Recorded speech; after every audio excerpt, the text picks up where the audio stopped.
Hi, it's Bruce Adolphe with Episode 7. If it weren't for his aura of genius mixed with danger and the feeling that he might do something that would turn the theater world upside down, or that you might miss out on a life-changing moment if you didn't stick close by him, Gene Lesser would have been easy to hate. When I knew him, he was in his 30s. He was alternately brooding or seething, and he looked like he was born to play Stanley Kowalski. Gene was quick-witted, sly, and mean. Scowling, Gene told waiters the food wasn't hot enough, the wine was bad when it wasn't. He told them the service was slow, and he always left a terrible tip, if any. He looked like he could kill for the thrill of it, to relish the danger. Sitting still was a struggle for Gene. He was forever fidgeting, clicking a pen open and shut, spinning coins, nervously tapping rhythms on tabletops, and of course he smoked. But as he squinted and blew cigarette smoke straight up in the air, he was thinking and planning. Thinking about theater and planning remarkable productions. He knew he was good at it. Gene taught acting and directed plays at the Juilliard School when I was a student in the music division, but I got to know him well because I wrote music for many Juilliard theater productions from 1972 to 1976. I wrote scores for Juilliard productions directed by the master of comic timing, Harold Stone, the soulful actor with a voice like a cello, Boris Tamarin, the actor's champion, Michael Kahn, and the British authority of period-style movement, Norman Ayrton. But it was working with Gene Lesser that caused me sleepless nights and physical pain. Gene and I created a 90-minute version of Romeo and Juliet that still haunts me over 40 years later. The idea was to bring the play to New York high schools in order to have the students confront the issue of teenage suicide.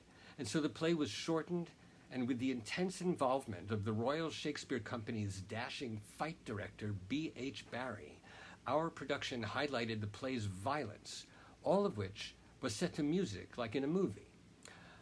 I wrote music for every scene, and Gene wanted me to set the prologue, two households both alike in dignity, to music for three female voices so that it could be sung like the Supremes. Three young actresses perched atop a multi-purpose tower, wearing Renaissance costumes but moving like the Supremes, delivered the prologue to audiences of spellbound New York City teenagers. The Juilliard student actors in this production spoke Shakespeare easily, clearly, naturally, as they had all been rigorously trained in speech and voice production from day one. Gene did not have to worry about language, so he could concentrate on Juliet's vulnerability and passion, Romeo's impetuosity and earnestness, Tybalt's fury. But what seemed to obsess Gene was his vision of Mercutio. The young actor playing Mercutio was Boyd Gaines, who since his student days has proved himself to be one of American theater's most valuable players. Back in 1976, Boyd already had an easy command of language and a beautiful voice. He moved effortlessly and could perform B.H. Barry's swordplay choreography with reliable precision. Gene was impressed, and therefore wanted to kick it up a level. He decided that Boyd could take the part all the way. Gene wanted to feel Mercutio's reckless, risky, impulsive energy at every moment. He wanted Mercutio's teasing to be edgy, his mocking words fraught with danger. To accomplish this, he tormented Boyd in and out of rehearsal. As Boyd spoke his lines on stage, Gene would yell curses at him from his seat in the audience. Gene would suddenly jump onto the stage and take a swing at Boyd's head. When Boyd backed away in shock, Gene would say, "Mercutio would have blocked that and knocked me over. Don't back off. Stay in character." Gene threatened him. "You better look out for me. I'm going to find you and attack when you least expect it. And you better respond as Mercutio." Gene probably thought this was a brilliant idea. He was absolutely serious. During this rehearsal period, Gene dragged me around with him as often as possible, both in and out of the drama theater on the fourth floor, partly to discuss adding more music or discussing the flow of the production, but mostly because he needed someone to whom he could jabber ceaselessly about everything that popped into his head. It could not safely be a drama student, and I was willing to tag along and listen. He called me with urgent requests to meet him at bars to discuss the show. We always had a drink together after the rehearsals, and frequently we ate dinner together. It was exciting for me at age 21 to be the confidant of a faculty member, especially such a volatile, obviously brilliant rebel of a director. He also promised me many times that we would continue to work together after I graduated in the real world. But listening to Gene's harangues also meant hearing him disparage some of the student actors who were my age and my friends. While he thought very highly of their talents and was attracted to several of the women and even had a serious relationship with one, that was before that was officially taboo in higher education, he would nevertheless lash into them in a way that suggested an abusive husband berating his wife. I didn't know where to look or what to say when he did this. With Boyd, Gene took this very far. He thought Boyd was brilliant, but needed to be pushed to greatness. And the only way to do this, Gene thought, was to terrorize him into actually becoming as volatile as Mercutio. Gene and I were talking by the elevators on the fourth floor, or more likely he was talking and I was trying to get a word in, when the metal doors slid apart and out walked Boyd, holding some books and talking amiably with a female friend. Gene grabbed Boyd by the shoulders and pushed him up against the wall. Boyd's mouth fell open in disbelief, and he looked around to see what could possibly be the reason for Gene doing this, and he scolded, "I told you to look out. Be ready, Mercutio." Boyd pulled himself together and replied in a quiet but definitely annoyed voice, "I have to get to a class," and moved past Gene quickly.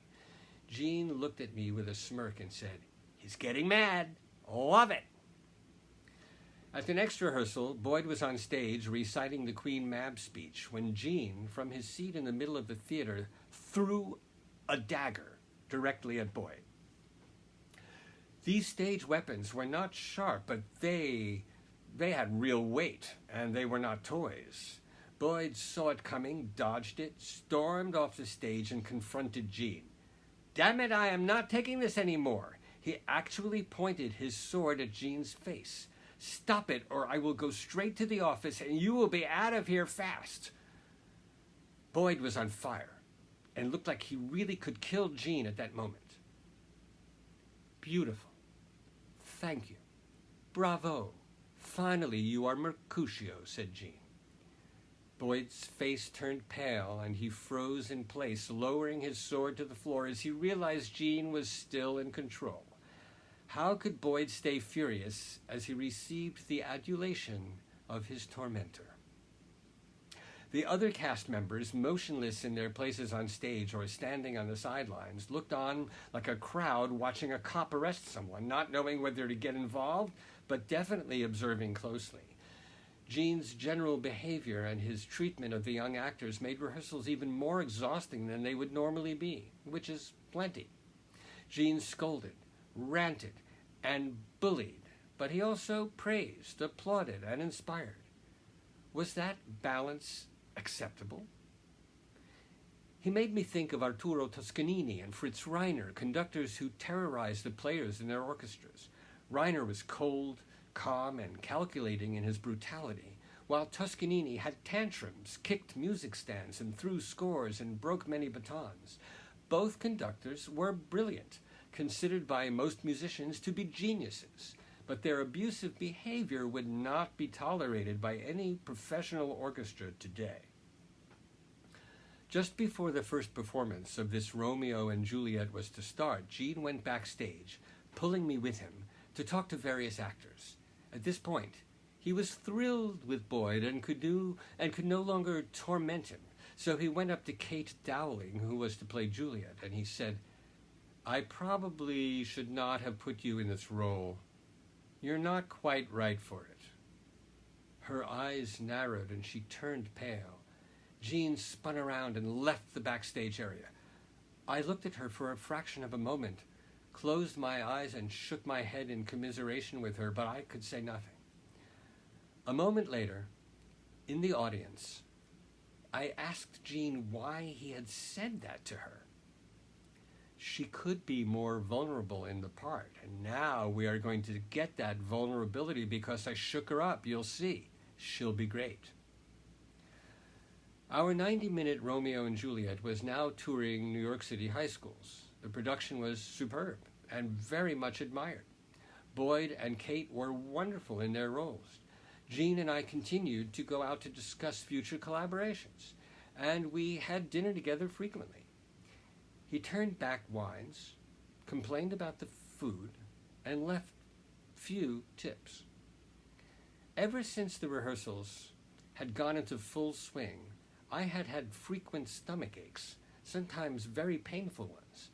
So now that the show was touring, I found a doctor with excellent recommendations, Melvin Gluck at NYU Medical Center, and made an appointment. Dr. Gluck interviewed me before he performed any physical exams. His eyebrows arched and he smiled. Juilliard, eh? Very nice. Now let's see about those stomach pains. After a series of tests, Dr. Gluck asked me to wait a few minutes while he reviewed the results. Then he called me back into his office. The good news is there is nothing seriously wrong with you at all, but you do have terrible indigestion and some inflammation. Since you are a musician, perhaps you are a very emotional person, yes? I agreed silently. Let me ask you this. Do you ever eat meals with someone you dislike, someone who makes you tense? Yes, I suppose so. Almost every dinner. Well, said Dr. Gluck, I think you should not have dinner with that person. It's affecting your health. Later that day, the phone rang. It was Jean. Hey, Bruce, let's go to Empire Szechuan tonight. 7, okay? Jean, I can't. What? Well, okay, then tomorrow night. I mustered all my courage and said, Jean, I can't have dinner with you anymore. A long pause. Then he said, why not? My doctor says you make me sick. I did it. I told him. And in a few days, my stomach aches disappeared. To be continued.